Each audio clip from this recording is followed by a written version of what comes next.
Bonjour à tous, je m'attends à ce que vous alliez super bien. Alors la question du jour, comment peut-on empêcher quelqu'un de nous manifester? Alors c'est intriguant cette question, n'est-ce pas? Il y a quelques années, j'aurais répondu véritablement que nous ne sommes pas manifestés par d'autres, n'est-ce pas, que quelqu'un ne peut pas nous manifester si nous n'en avons pas le désir également.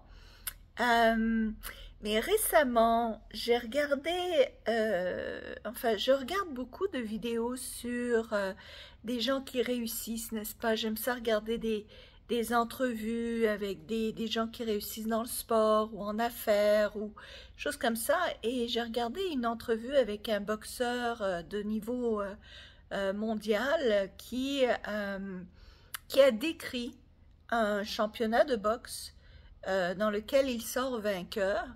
Et en fait, ce qui s'est passé, c'est le jour où il a fait ses entretiens après la victoire, donc des entrevues télévisées. Il y a un journaliste qui lui a posé la question, en fait, il lui a décrit la réponse que ce boxeur avait donnée quelque temps auparavant, où est-ce qu'il avait décrit précisément le combat de boxe, comment son adversaire allait se comporter tout du long.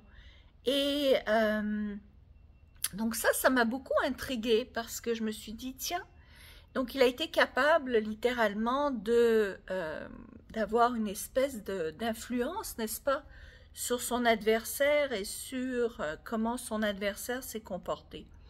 De plus, je me suis rappelé à un moment donné où est-ce que j'ai aidé quelqu'un qui avait un gros problème de fisc. Je l'ai aidé à passer à travers un entretien avec un contrôleur du fisc qui était très grave en fait parce que cet homme risquait même, je pense, jusqu'à 25 ans de prison. Donc c'était vraiment quelque chose de très stressant et très grave. Et en fait, l'entretien s'est déroulé tel que nous le désirions en fait. C'était phénoménal. En fait, la personne s'est comportée comme nous l'avions espéré, comme nous l'avions intentionnellement manifesté, si je puis dire. Et troisièmement, c'est que si nous pouvons manifester notre désir, n'est-ce pas? Si on manifeste la loterie ou l'argent que l'on souhaite ou l'emploi de nos rêves ou l'appartement, la voiture, l'amour, est-ce qu'on manifeste aussi les gens? Et si c'est le cas, est-ce que quelqu'un peut nous manifester? Et qu'est-ce qui se passe si nous, on ne veut pas être manifesté dans la vie de cette personne-là? Alors, un autre élément qui m'a poussé à réfléchir, c'est que j'ai regardé la vidéo de Bob Proctor. Il y a de ça très très longtemps, il a mis sur YouTube, maintenant il est décédé, mais il avait mis sur YouTube plein de ses premières conférences. Et dans une de ces conférences-là, il parle d'un homme qui rêvait enfin devenir comme Bob Proctor. Et à un moment donné, Bob Proctor est tombé malade et donc ce gars-là a pris sa place pendant une semaine ou deux et c'est ce qui l'a lancé dans sa carrière. Et Bob qui disait, est-ce que c'est pas lui qui a manifesté ces circonstances-là pour arriver à avoir ce qu'il désirait? Alors, ça pose des questions intéressantes parce que est-ce que ça fait peur que de penser à ça? Moi, j'aime pas trop même avoir le sentiment de peur, donc moi ça me fait pas peur. Et donc, mais ça peut faire peur. Beaucoup d'entre nous peuvent se poser la question, mais alors comment je fais pour ne pas être manifesté dans la vie de quelqu'un d'autre? Alors j'ai beaucoup réfléchi là-dessus, comme beaucoup, parce que c'est quelque chose qui m'intriguait et ça va être mes croyances que je partage avec vous. Alors vous pouvez y adhérer, vous pouvez ne pas y adhérer, je veux dire libre à vous. Moi je pense que c'est nos croyances qui ont un impact sur notre réalité, donc moi je pars toujours en réflexion inverse, quelle réalité je veux créer. et par conséquent, quel genre de croyance est-ce que je veux développer. Et la croyance que j'ai développée, en fait, c'est que les gens qui sont plus forts énergétiquement, spirituellement, ont très probablement une influence sur les gens qui sont moins intentionnés, moins conscients, moins ouverts, qui réalisent moins que l'on vit dans une matrix où est-ce qu'on peut contrôler son univers. Donc je pense que c'est là où est-ce qu'on peut être manipulé ou bien manipuler les autres. Je dirais que c'est pas nécessairement souhaitable, souhaité, mais on manipule tout le monde, tout le temps les gens, n'est-ce pas, quand on est vendeur, quand on essaie de convaincre quelqu'un, séduire quelqu'un, on est toujours en train d'essayer de manipuler l'autre. Que vous le vouliez ou pas, c'est ça la réalité. On essaie toujours de, quelque part, d'influencer, n'est-ce pas, la personne d'une manière ou d'une autre, que ce soit pour avoir raison, que ce soit pour se sortir d'un pétrin, que ce soit pour séduire quelqu'un, que ce soit pour rester en amour, que ce soit pour avoir un emploi, que ce soit pour vendre quoi que ce soit. On se vend tout le temps de toute façon. Donc on essaye toujours d'influencer les autres, jusqu'à un certain point manipuler. Bien que la manipulation, on trouve que c'est négatif, ça a une connotation négative, mais vous voyez ce que je veux dire, on essaye toujours d'avoir une espèce d'impact, d'influence sur les autres. Et donc, c'est ça ma théorie. Ma théorie, c'est que plus on développe, plus on pratique, donc sa conscience, ses niveaux de conscience, plus on pratique sa force spirituelle, hein, sa force mentale, sa force spirituelle par tous les exercices que je prescris dans mes cours, dans mes vidéos, etc. Je ne vais pas retomber tout le temps dans les mêmes répétitions, mais plus on devient donc fort spirituellement, mentalement, c'est une force énergétique que l'on a alors. C'est une force énergétique qui peut plier la réalité dans la direction dans laquelle on souhaite qu'elle aille. Et dans ce cas-là, on plie effectivement les gens qui rentrent dans cette matrix, qui rentrent dans cette réalité qu'on essaie de plier. Ça, j'y crois à 100%. Et l'autre chose qui peut se produire, c'est la synchronicité.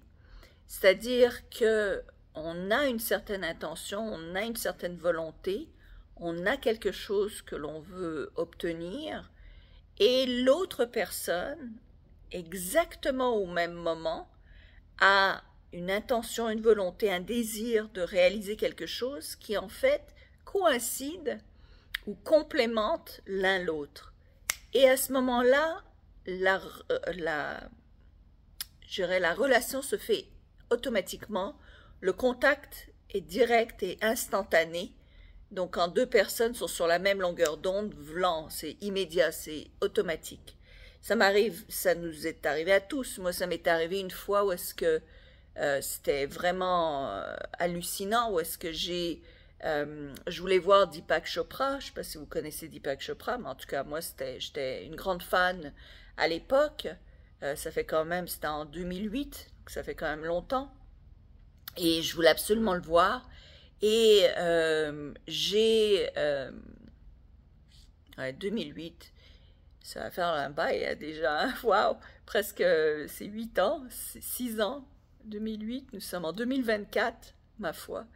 Ça fait 16 ans, waouh, ça fait longtemps que je suis dans le monde de la loi de l'attraction.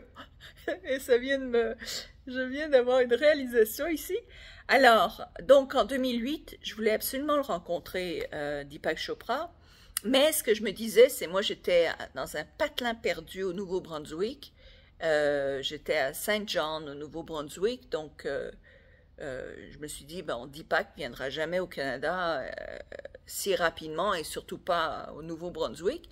Mais j'ai visualisé et je pense que je l'ai carrément manifesté parce que j'ai cherché pour acheter des billets et comme de fait, il y avait des billets le lendemain au soir dans une salle à Moncton, qui était à 1 heure et demie de route de moi, à Moncton, qui est encore un plus petit patelin dans le Nouveau-Brunswick. J'ai même pas compris pourquoi il a fait une conférence là.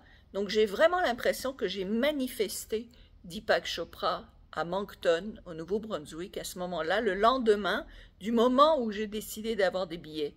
Donc j'ai acheté mon billet et le lendemain, je prenais la voiture et j'allais le voir et je l'ai rencontré. Donc ça, c'est des trucs comme ça où est-ce qu'on se pose la question.